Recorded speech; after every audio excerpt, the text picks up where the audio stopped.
Hi everyone, and welcome to another episode of Chemistry with Capadia.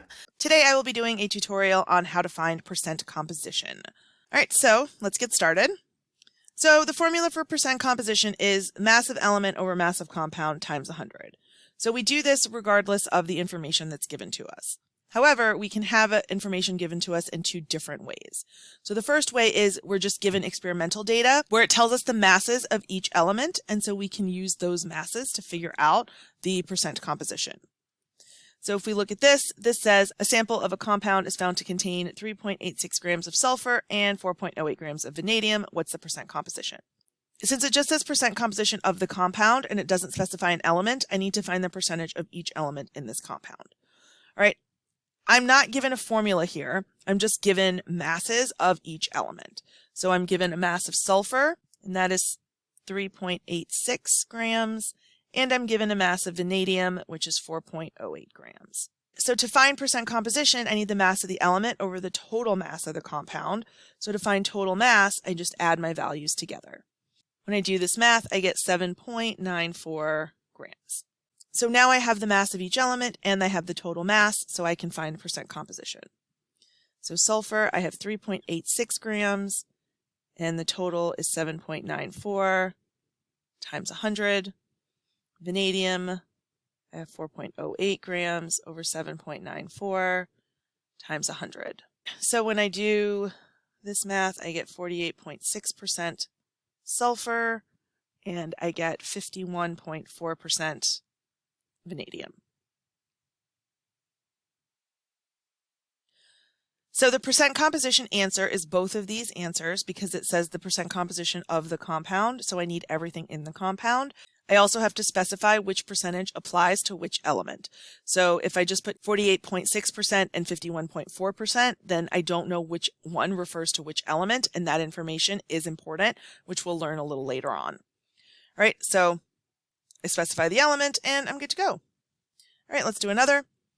Here I have a compound that contains 1.77 grams of magnesium, 2.33 grams of sulfur, and 4.66 grams of oxygen.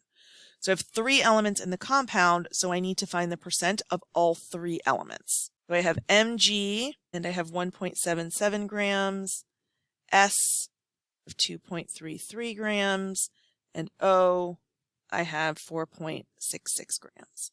All right, so I need to find the total mass first before I can do anything else. So I add these values together and I get 8.76 grams.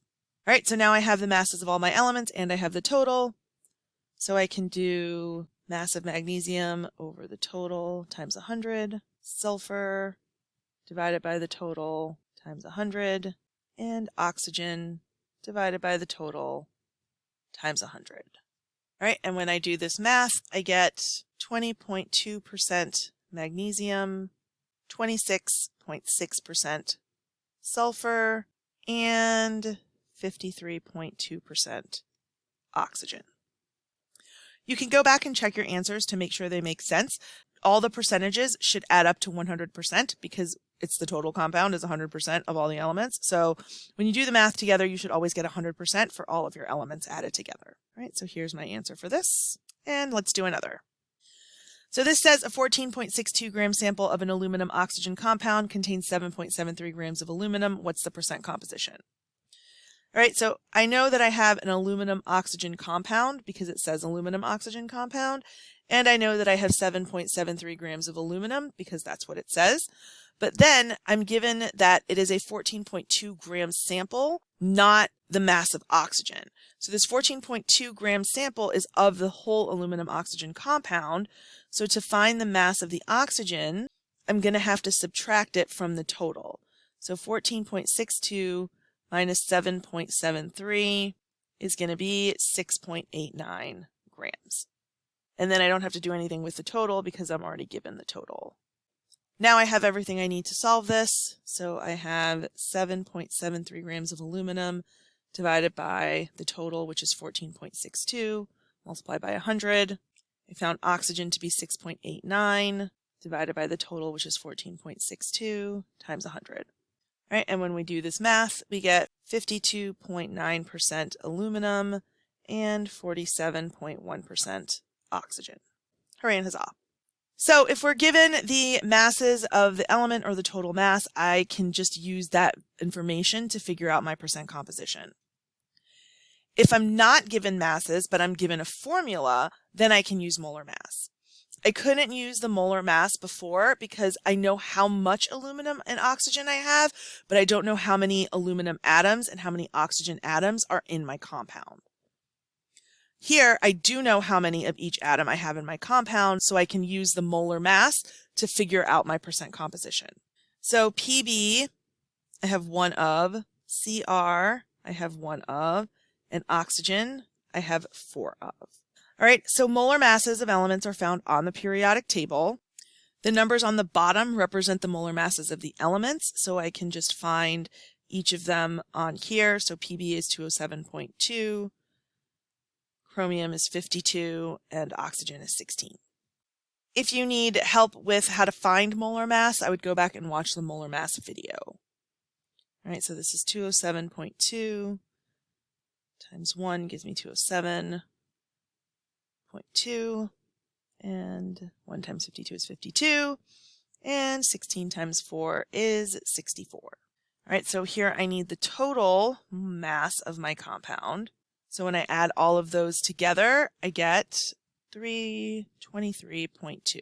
Right, so now I have the mass of each element and I have the total mass, so I can do the same thing we did before, mass of element divided by total compound for each of my elements.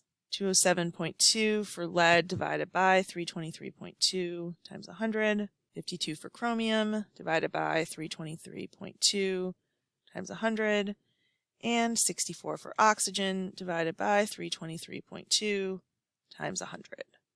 And when we do this math, we get 64.1% lead, 16.1% chromium, and 19.8% oxygen. All right, let's look at this next example here. We're asked to find the percent oxygen in SR3PO42. If we're looking for the percent oxygen, we still have to find the total molar mass here.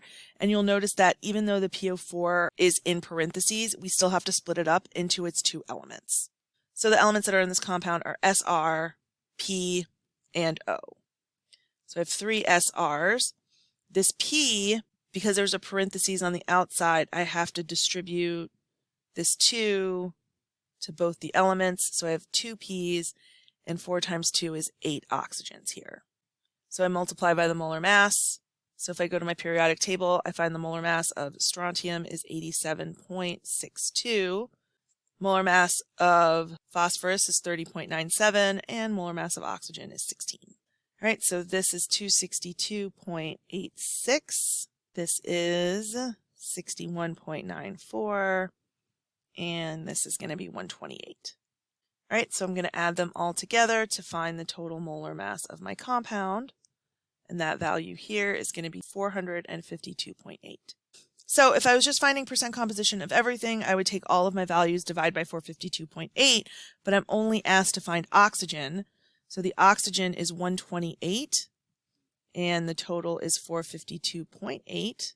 Then I times that by 100, and I get 28.3% oxygen. All right, let's do one more.